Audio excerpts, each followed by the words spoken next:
Bienvenue, chers lecteurs, à un voyage au plus profond des Écritures. Nous allons plonger dans les textes sacrés, explorer les récits qui ont façonné des civilisations et influencé des générations. Nous nous aventurons dans un royaume de récits anciens, où la moralité et le divin s'entremêlent. Ces histoires, bien que vieilles de plusieurs millénaires, résonnent encore aujourd'hui avec une pertinence étonnante. Notre destination ? Les villes tristement célèbres de Sodome et Gomorrhe. Ces lieux, souvent évoqués dans les discussions théologiques et historiques, sont des symboles puissants de la justice divine. Leurs noms résonnent à travers les millénaires, synonymes de perversité et de châtiment divin. Les récits de leur destruction sont gravés dans la mémoire collective de l'humanité. Rejoignez-nous alors que nous dévoilons les péchés cachés de ces cités et confrontons les questions intemporelles que leur sort soulève. Qu'est-ce qui a conduit à leur chute? Quels enseignements pouvons-nous tirer de leur histoire?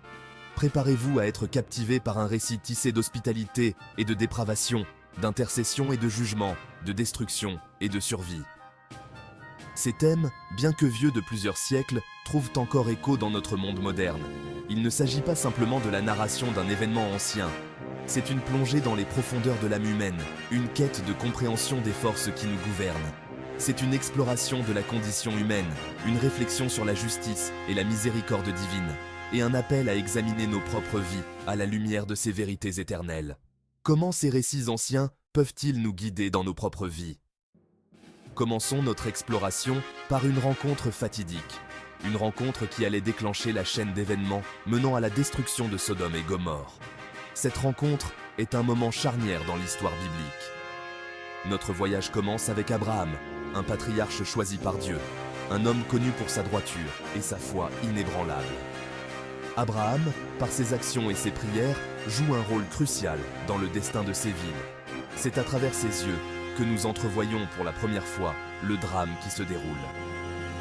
Son intercession pour les habitants de Sodome et Gomorrhe est un acte de compassion et de foi, un moment poignant qui résonne encore aujourd'hui. En suivant Abraham, nous découvrons les complexités de la justice divine et les profondeurs de la miséricorde. Son histoire nous invite à réfléchir sur nos propres actions et sur la manière dont nous pouvons interagir avec le divin dans notre vie quotidienne. Alors que nous avançons dans ce voyage, nous découvrirons non seulement les événements qui ont conduit à la destruction de Sodome et Gomorrhe, mais aussi les leçons intemporelles que ces récits nous offrent. Préparez-vous à être transportés dans un monde ancien, mais étrangement familier, où chaque pierre raconte une histoire et chaque souffle de vent murmure des secrets du passé. Sous le soleil brûlant du désert, Abraham était assis à l'entrée de sa tente, cherchant à se protéger de la chaleur.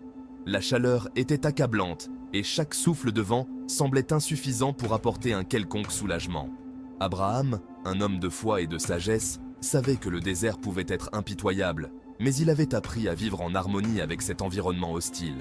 Soudain, 3 étrangers apparurent, leurs silhouettes scintillant au loin.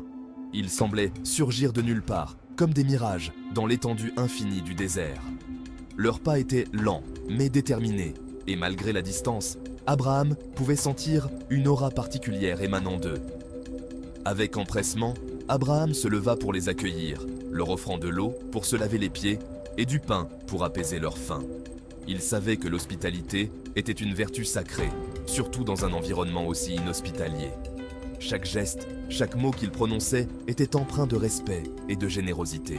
De grâce, mes seigneurs, ne passez pas outre sans vous arrêter chez votre serviteur. Abraham les invita avec une sincérité palpable, espérant qu'ils accepteraient son offre et se reposeraient un moment. Laissez-moi vous apporter un peu d'eau. Vous vous laverez les pieds et vous vous reposerez sous cet arbre. Il savait que le simple acte de se laver les pieds pouvait apporter un immense soulagement après une longue marche dans le désert.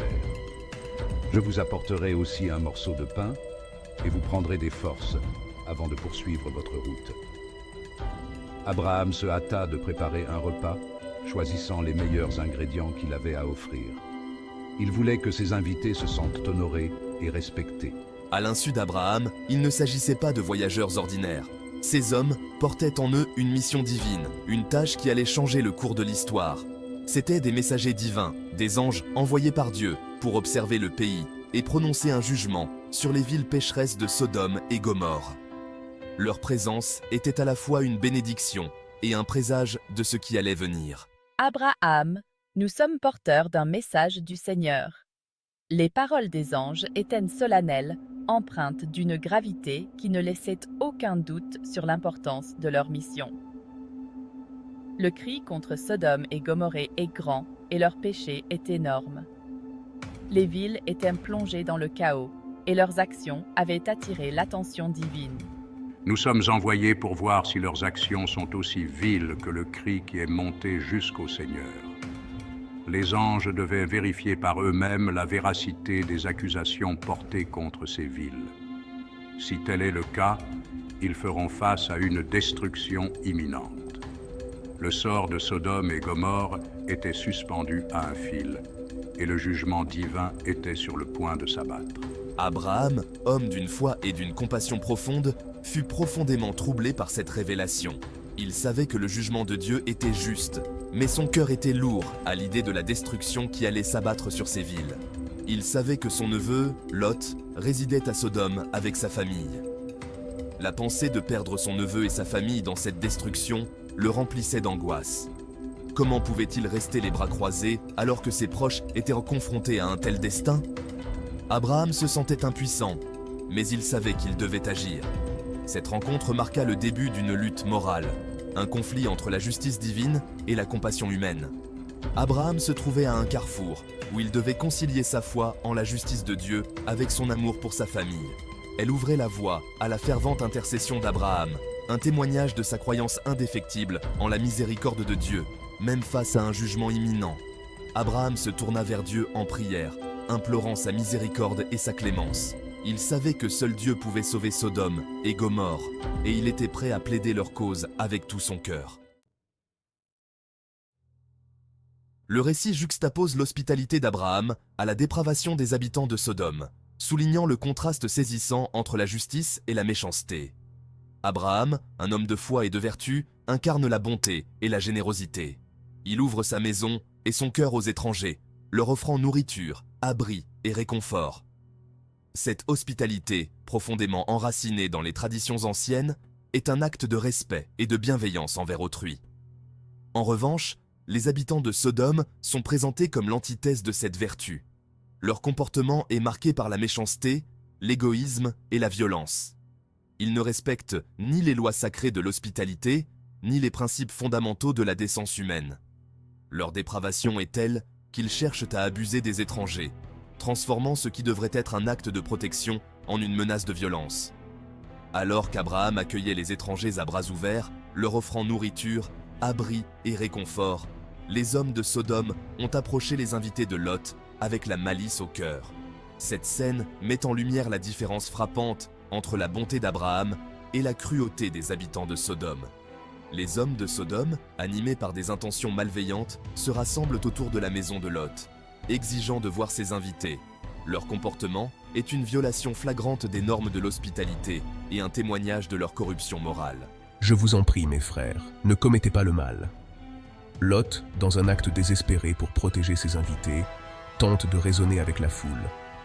Il leur rappelle les valeurs de respect et de décence, espérant apaiser leur colère.